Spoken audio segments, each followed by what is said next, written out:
Hi guys! Welcome to my channel. I'm new here. Sana po supportahan niyo ako sa aking mga video. Paki-like, subscribe, and share po, and comment. And paki-click na rin po yung bell button para laging updated kayo sa darating ko pang mga videos. Ngayon po ang gagawin po natin ay pupuntahan natin si GoTime Bank. Titingnan natin kung anong meron sa kanya.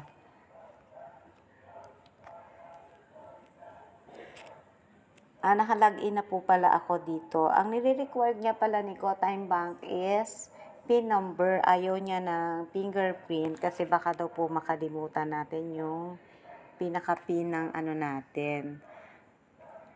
Si GoTime Bank po pala is under Gokongwei Group of Companies. Makikita mo yung mga GoTime Bank o mga kiosk bank doon sa mga super Robinson store.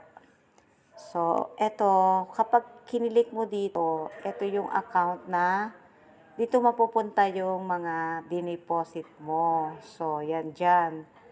Tapos, yung pinaka number niya, ito. Yan, ito yung magiging, yan. Yan yung number ng card mo. Tapos, yung magiging bank account number mo is kapag kinilik mo to sa deposit, yan, dito. Dito mo siya makikita, itong nasa baba, yan yung pinaka bank account ng ATM mo. Kasi yung nasa taas na nakalagay dito, parang apps lang to. Meron talaga siyang ATM card na makikita mo sa mga pag nagawa ka ng account dito, install mo lang siya sa Play Store, then fill up mo yung personal information mo, then yung kapag okay na, at kailangan syempre may one valid ID ka, at kapag okay na, pwede mong gawin yung ATM mo doon sa mga kiosk machine na makikita mo sa mga Robinson, supermarket. Madali lang naman kasi may mag-a-assist sa'yo. Dapat nga may dala kang valid ID, may mag-a-assist sa'yo doon at free lang siya. Wala kang babayaran. Siguro kahit maghulog ka ng 50 pesos, okay lang sa kanila basta may laman lang yung ATM mo na mga 50 pesos. Pero wala ka talaga siyang babayaran. Wala ka talagang babayaran kanila. Tapos, yung features ni GoTime Bank, meron siya ditong deposit, yan. Ang deposit niya pwedeng sa link account online deposit, tapos mga store deposit, overseas deposit, tapos eto yung sa in-store deposit, makikita mo siya sa mga Robinson, yan, pipili ka lang dyan. Halimbawa, 5,000 ang ilalagay mo dyan, limbawa. Yan, tapos click next.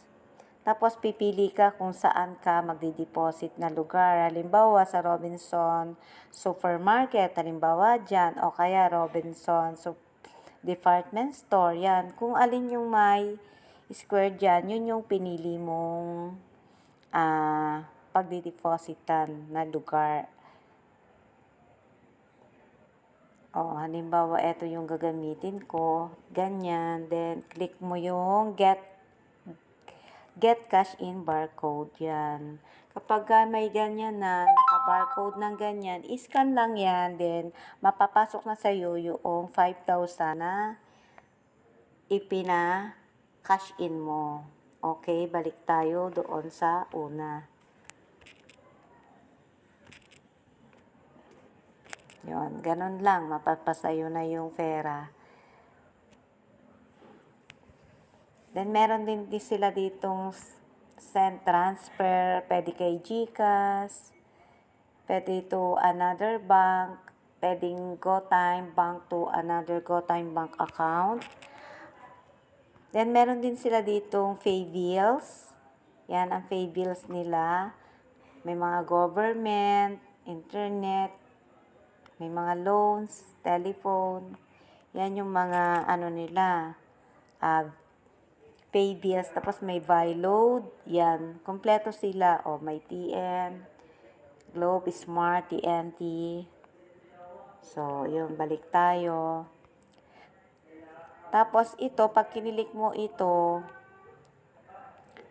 ayan yung card number mo. Pero yung account number mo ay hindi yan, syempre. Ang account number mo, makikita mo dito kapag nag-deposit ka nga ng pera. Ayan sa baba. Yan yung account number mo. Yan.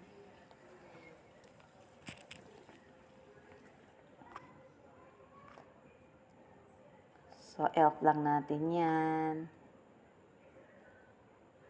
Tapos, yung laman ng card dito, pag kada square niya, yan yung sa ATM na karga. Yan. Sa another video, itatopic ko yan kung paano magkarga. Then, ito yung 100, ito yung 200. So, square siya na ganun, bukod-bukod na. Yun yung laman ng pinaka-ATM. So, this video is only for tutorial lang naman. Tapos, kapag kinilik mo to, ito yung personal information mo. Yan. Kapag kinilik mo yung profile sa taas, yan. Diyan mo, makikita mo rin dyan yung bank account number mo. Sa pinaka,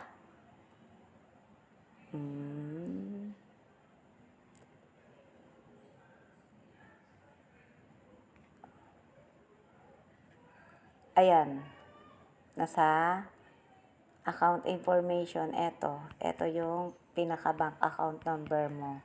Para hindi ka malito kung nasaan yung bank account number mo. Kung magkaka-transfer ka ng pera to another bank, yan. Yan yung ano mo, o kaya magkarga ka ng pera sa bangko, yan. Diyan malalagyan yung ATM mo sa number na yan. So, bye! See you in my next video. Thank you for watching.